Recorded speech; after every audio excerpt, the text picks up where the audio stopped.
They're called the greatest generation, men and women from all walks of life who grew up in the Great Depression, led our nation to victory in World War II, and helped make America a beacon of freedom and democracy for all the world.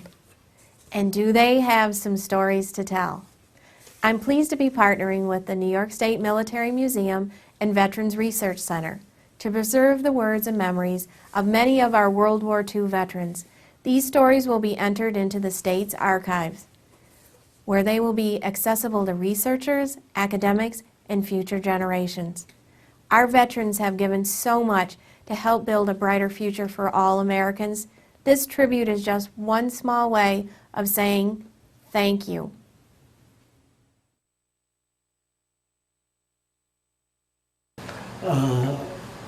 Well, first we went to New Zealand. 21 days on the ship, 5 boats and 4 Australian submarines circling us, and it was a long 21 days, but our first landing was in New Zealand, the most beautiful place in the world. Did it look good to us after all those days confined in our quarters down below for the most part, because there wasn't room on the rail for all of us to stand there at once. And we were there 20 days and then shipped up.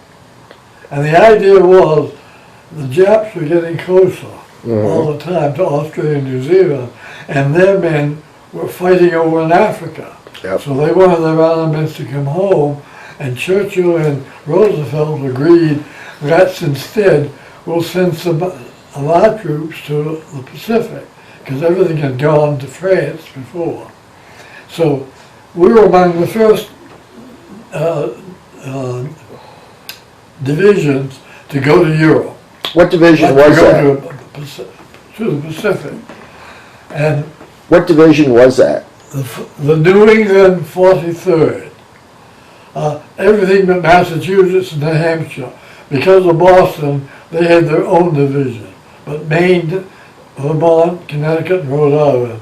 And then they came in from everywhere after that. But we started with 12,000 men. By the way, I'll give you a piece I wrote about that gives you quite a few details. And after we got to Florida, then Pearl Harbor occurred. And all the foolishness ended right there. We got real serious. Much of the leadership of the National Guard had gone by, should have retired years ago. And the boys that were the soldiers, our tough first sergeant suddenly had something wrong with his back. And then mess sergeant, which everybody hated, he had a problem with his head. They all get out at the idea of fighting a war. So Now, when you left New Zealand, where did they send you? We stayed there for 20 days and then moved up to New Caledonia, which was Vichy French, so we weren't welcome at all and couldn't go into town. And we were there for a few days and then went into our first campaign, which was New Georgia, an island in the Solomons. MacArthur had been fighting in the Philippines and being MacArthur.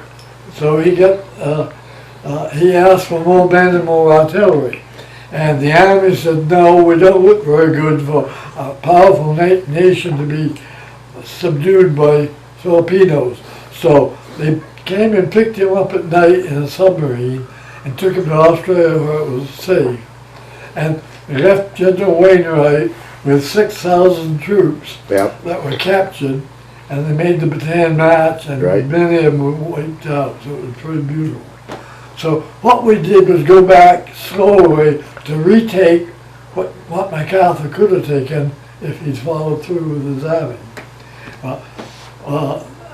New Georgia was the first army, first island.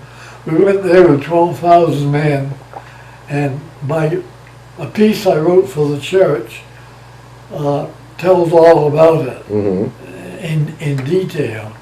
But we went ashore with 12,000 men, And we lost 1 in 6 immediately, either killed or wounded. And we had our share of what we call neurosis that affected them mentally there. But we were successful in taking the island. And then, because we had such a heavy loss, they shipped us back to New Zealand for 6 months. And it was wonderful. We ate, it was the first time we sat down to eat. We always sat on the ground, or if it was wet, which it usually was, take our helmet off and sit on it like a pot and keep our seat dry. But immediately we started to socialize and meet people, and I met my future wife there. And Really? it was How'd you meet her? the second night there, and we hadn't seen a civilian for over a year. The Red Cross threw a dance for our division headquarters where I was located. And they brought in these girls by army truck, and they had an orchestra and a hall, and we went over the dance. And I picked out this girl immediately, but my 5 boys decided every time I tried to dance with her, they'd cut in. So she told me her name was Pat, which was not true, and wouldn't give me a number.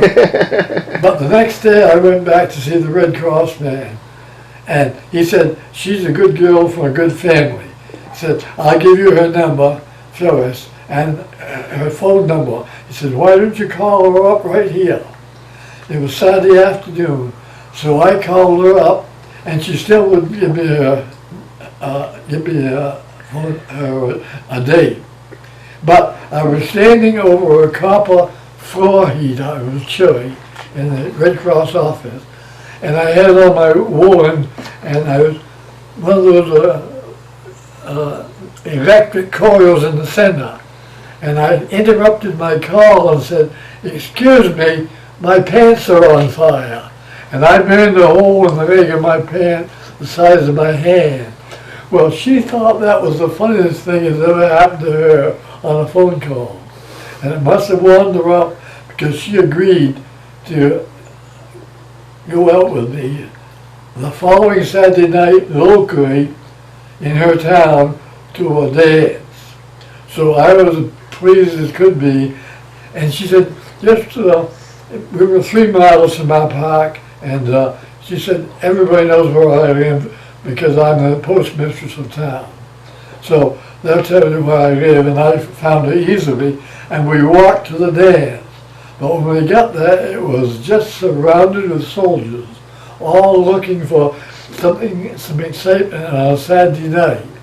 So we went in, they were dancing, we sat on a bench beside the wall, and immediately a soldier came over and asked her to dance, and she did. So I sat there like a frog. When she came back, I said, maybe I could have the next dance. She said, sorry, I'm engaged. And then she said, I see you don't understand. In New Zealand, when we go dancing, we go to dance. And whoever asks us, we sign up on a little card. And she was always signed up for the next 3 dances. She said, normally we save the supper dance and the last dance for our escort. Otherwise we go with whoever asked for to them. So she said, maybe you'd rather take me home. And I said, that's a good idea. And we walked home without speaking a word. But when we got to her house, we both thought that we had a pretty good relationship, a potential. And I said, look, why don't I get my buddy to go into the city, which was 18 miles away in Auckland. On Saturday morning, he has more time off than I do, rent a car. He has a steady girl he met during those 20 days we met him, first went there. And he and I will pick you up, go pick her up in the city, and go to a nightclub where there won't be a lot of people, just couples, and a good orchestra and that type of thing. And she agreed, and we started, and we went from then on for about 6 months. We never missed a Saturday night without going to that nightclub. And I thought afterwards, he was very devoted to his girlfriend too. For 6 months, we went together as a foursome, and not once did either of us suggest we switch dances. We were both too happy with what we had. And the other girl soon became a good friend of mine, and would go home to Takanini at night and stay with her, and then they get up in the morning and plan where they take their soldier friends that day. And it was so interesting. For instance, New Zealand has 2 mountains that are snow covered the year round. And the government built a hotel on one of them. And the girls took us there for Sunday dinner. It was a little expensive, but it was also a ski resort.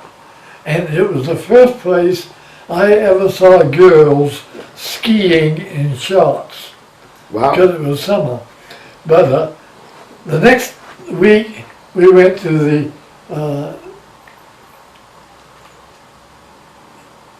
the caves with the glowworms.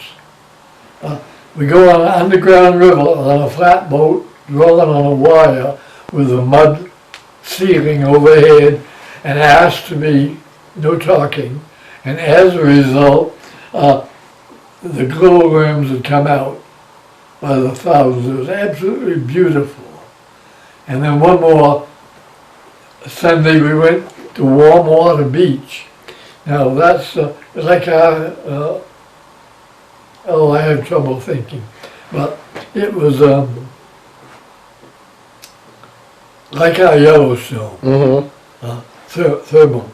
And we come out of the cold water, the girl wanted us to know they had bathing suits.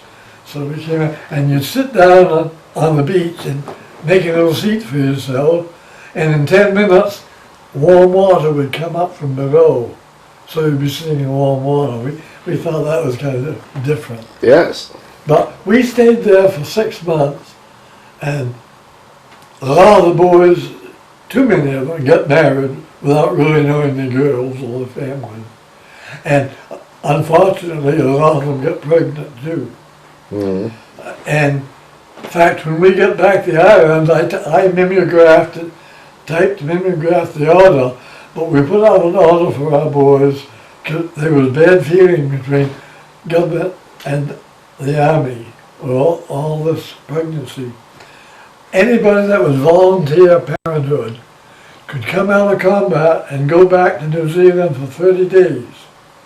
And so many people, soldiers, wanted to get out of combat that there were far more soldiers than there were pregnant girls. So we had to cancel that out. But I didn't want to tie, I was very, very close to this girl, but I didn't want to tie her down socially because we didn't really know each other that well in those 6 months.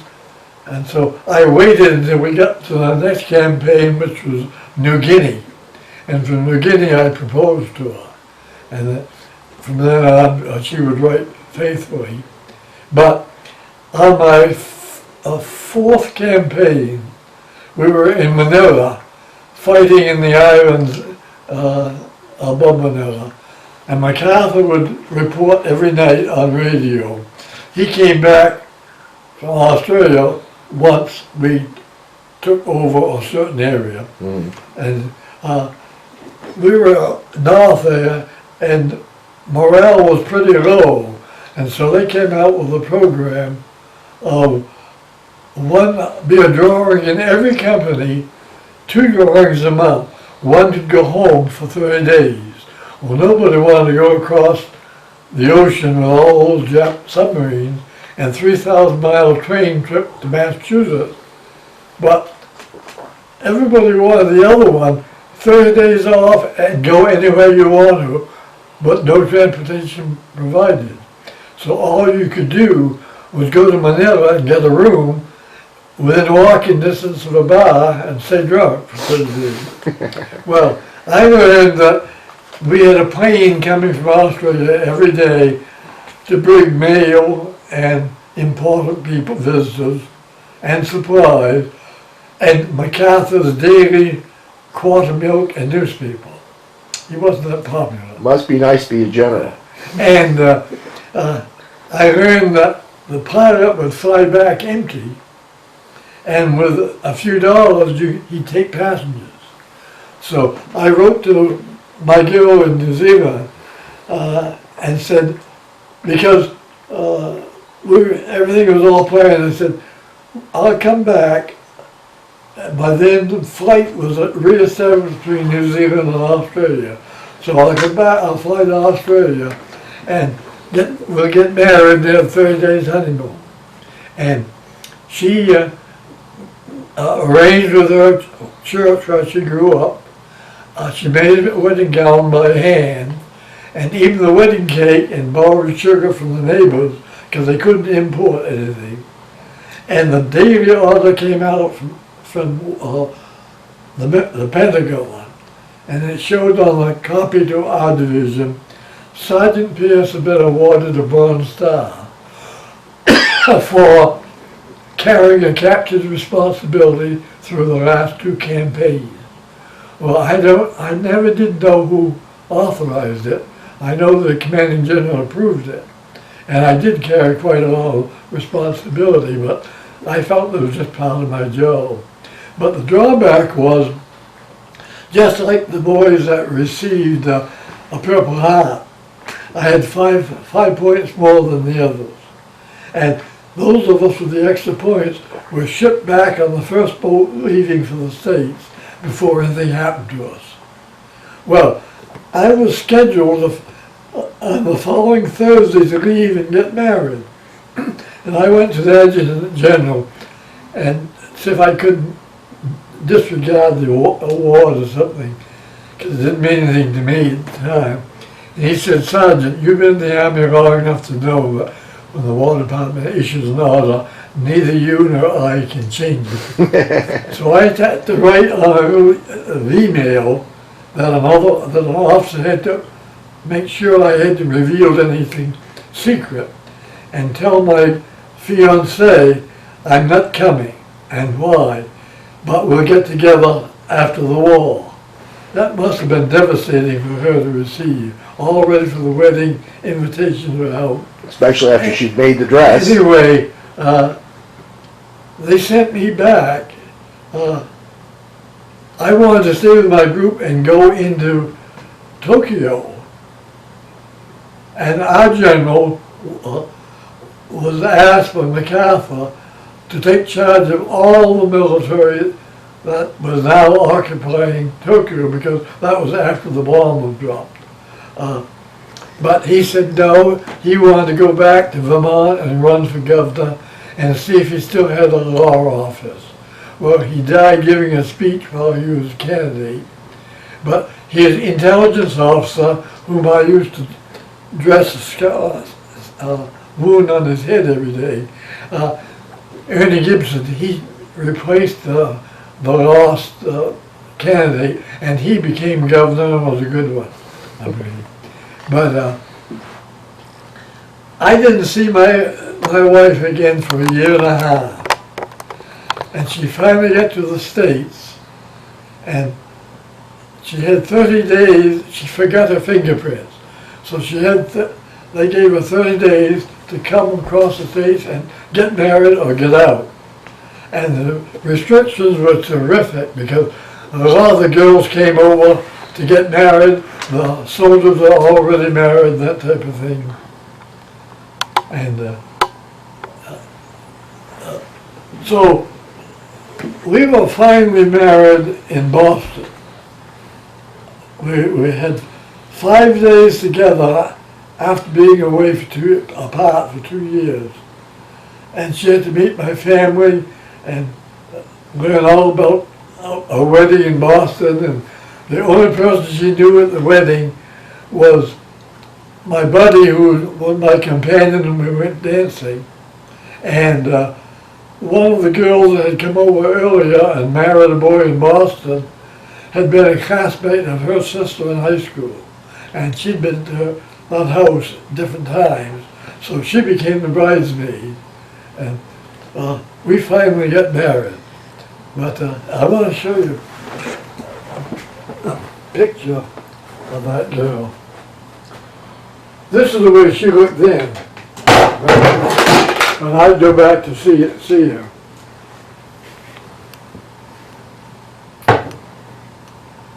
But this,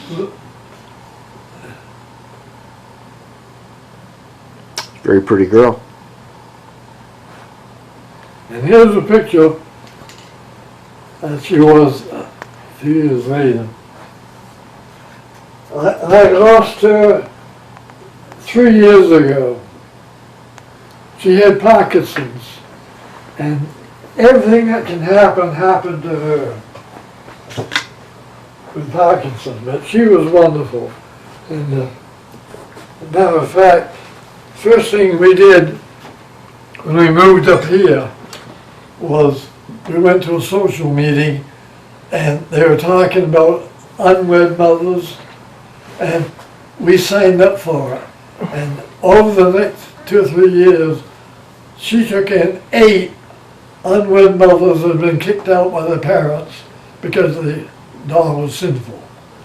And no place to go, and there was a government agency that took care of them.